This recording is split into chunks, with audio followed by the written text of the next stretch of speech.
Assalamualaikum warahmatullahi wabarakatuh. Selamat pagi anak-anak kelas 7 semuanya. Kembali lagi dengan pelajaran bahasa Indonesia di pertemuan ketiga kalau nggak salah ya, tentang teks apa tadi? Teks laporan hasil observasi. Kemarin ada tugas yaitu mengerjakan halaman 86 dengan membaca teks terlebih dahulu di halaman 85. Baik, langsung aja ya karena mengirit waktu dan memori tentunya.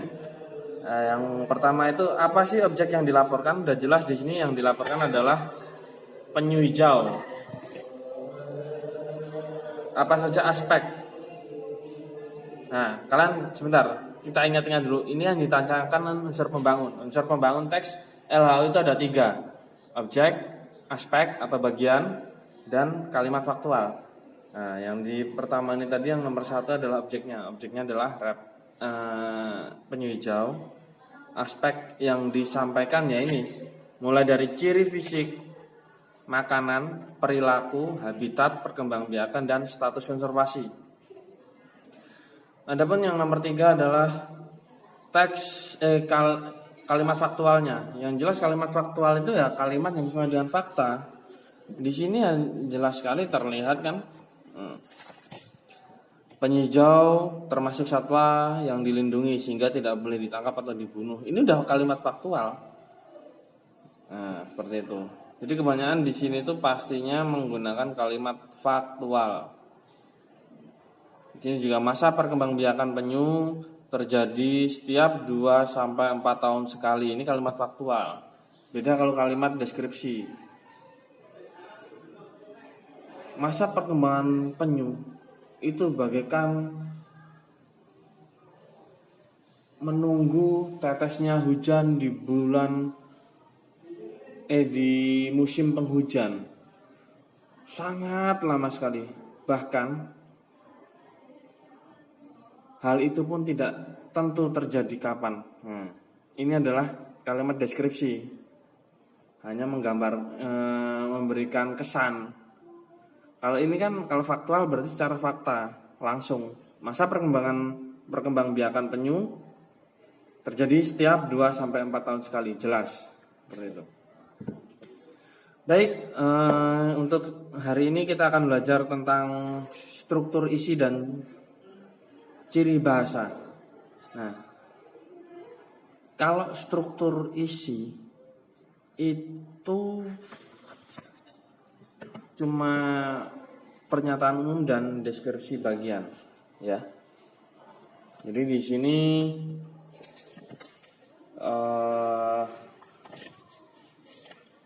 misalkan teks 2 itu ya pernyataan umum atau klasifikasi umum, ini bisa ya. Dia itu di bagian paragraf pertama. Pelikan adalah sejenis burung air bla bla bla bla bla sampai di air tawar. Ini struktur isi teks LHO yang merupakan pernyataan umum atau klasifikasi umum. Dan yang kedua, deskripsi bagian. Deskripsi bagian atau aspek ini merupakan penjelas dari pernyataan umum atau klasifikasi umum. Biasanya terletak setelah klasifikasi umum. Jadi di sini deskripsinya atau deskripsi bagiannya atau aspeknya itu mulai dari ciri fisik, habitat, makanan dan perburuan, perilaku, perkembangbiakan. Nah, ini merupakan deskripsi bagian atau aspek apa ini? Dalam struktur isi teks LHO.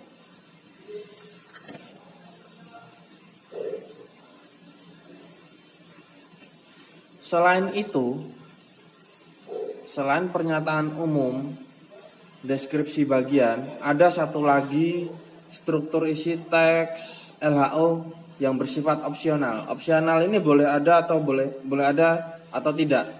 Namanya deskripsi manfaat. Itu dapat kalian lihat di teks 3 halaman 90, manfaat air bagi tubuh. Itu merupakan deskripsi manfaat.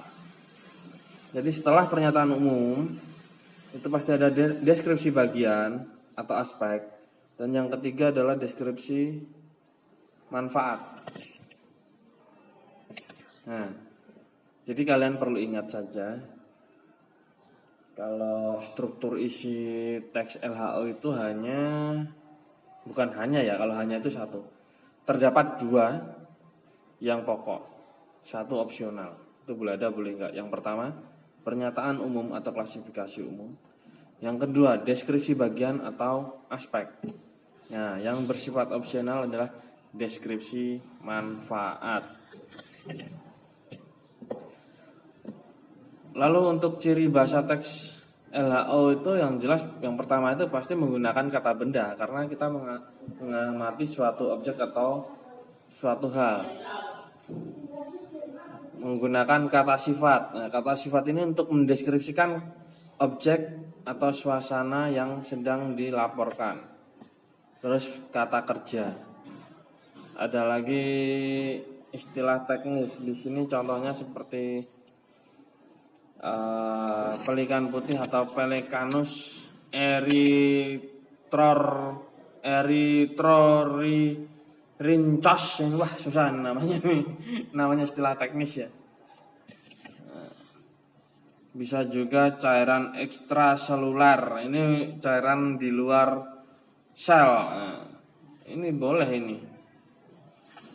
Jadi jelas ya, teks laporan hasil teks laporan ciri bahasa teks LHO itu yang pertama menggunakan kata benda. Kata benda itu ya yang menggambarkan suatu benda ya.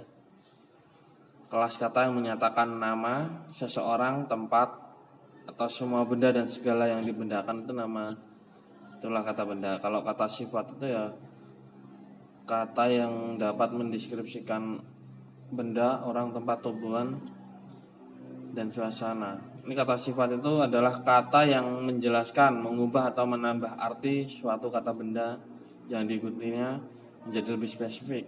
Kalau kata kerja, kata yang menyatakan bahwa subjek sedang melakukan pekerjaan. Oke, mungkin cukup sekian dulu penjelasan dari Bapak. Untuk tugas kalian dapat mengerjakan halaman 93 dan 94. Itu nanti gini aja.